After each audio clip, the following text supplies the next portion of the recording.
Érica Cocai. Eu queria lhe parabenizar, deputado Luiz Couto, pela oportunidade de estarmos mais uma vez aqui fazendo essa discussão que é absolutamente pertinente, porque se você não respeita os direitos, ainda que sejam os direitos de uma parcela, ou menor parcela da população, você não consegue respeitar os direitos do conjunto da população. Uma democracia e uma política, ela é pública de fato quando ela atinge todos os segmentos, quando ela atinge o conjunto da população e ela encara a diversidade que nós temos na nossa sociedade. Então, portanto, quando se luta em defesa do segmento, o segmento das pessoas com espectro ou aspecto autista, nós estamos trabalhando para o fortalecimento da democracia e da condição de um Estado realmente de direito e um Estado que seja para todas e todos. Por isso, a importância deste movimento dos autistas. Mas não só isso.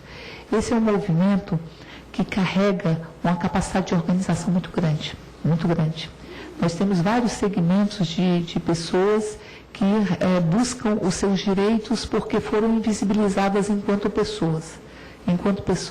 Essa invisibilização que a sociedade impõe, ou os limites que a sociedade dá, e a sociedade impõe limites onde as pessoas podem alcançar pela forma como vê ou pela forma como lhes nega o conjunto de serviços ou o conjunto de políticas públicas. E nós temos, no Movimento dos Autistas, uma organização que faz com que nós, primeiro, tenhamos publicizado o autismo e desmitificado ou tirado uma série de estigmas que fizeram em um tempo remoto, que nós precisamos definitivamente fazer o luto dele, que fizeram com que os autistas não pudessem sair de casa, ou que pudessem estar encarcerados dentro da sua própria casa, encarcerados nos seus próprios lares. E este movimento que se organiza, e aí nós temos o MOAB, o Movimento Sanja, e vários movimentos em nível nacional, se organiza para transformar o que a sociedade quis impor enquanto vergonha no orgulho. Então, o orgulho de as pessoas poderem ser como são e serem respeitadas na sua própria humanidade. E ter um Estado que sirva ao conjunto de toda a população. E aí nós temos avanços que se concretizam nas legislações, mas mais do que isso, avanço da própria organização. E eu sei qual é o sentimento que as famílias têm.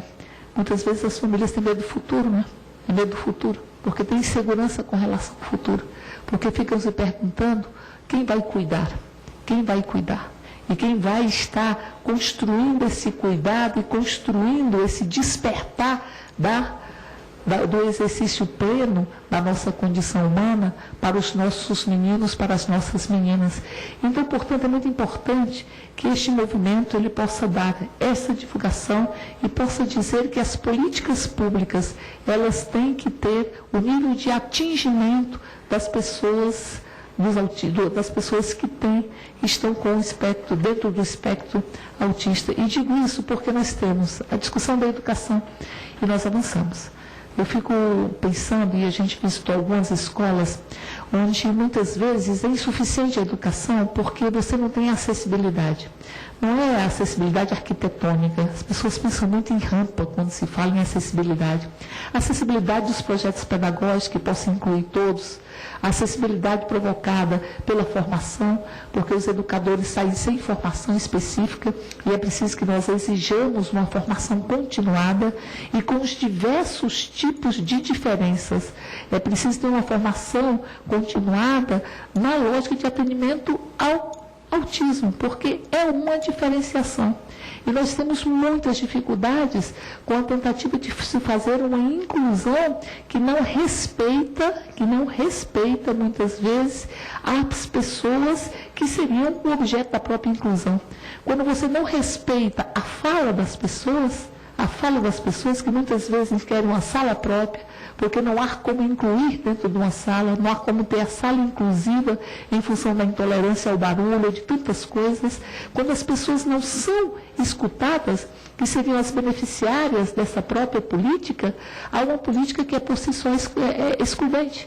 Ela exclui, em vez de incluir. Não apenas exclui porque não há a adaptação, não há o desenvolvimento, mas exclui porque não dá o direito da fala, porque nega a fala das pessoas que têm o direito de construir a política que está sendo elaborada para atendê-la.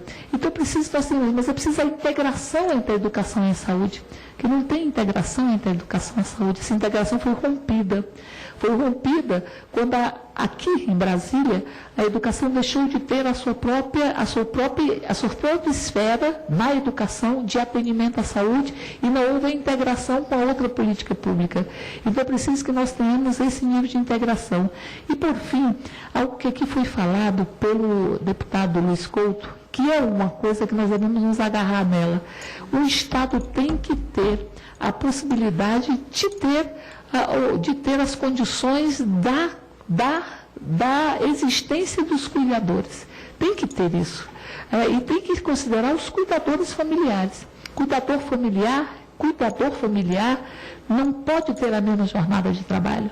Cuidador familiar não pode ter as mesmas condições de trabalho dos demais que estão cumprindo a outra função e precisam ser considerados enquanto tais.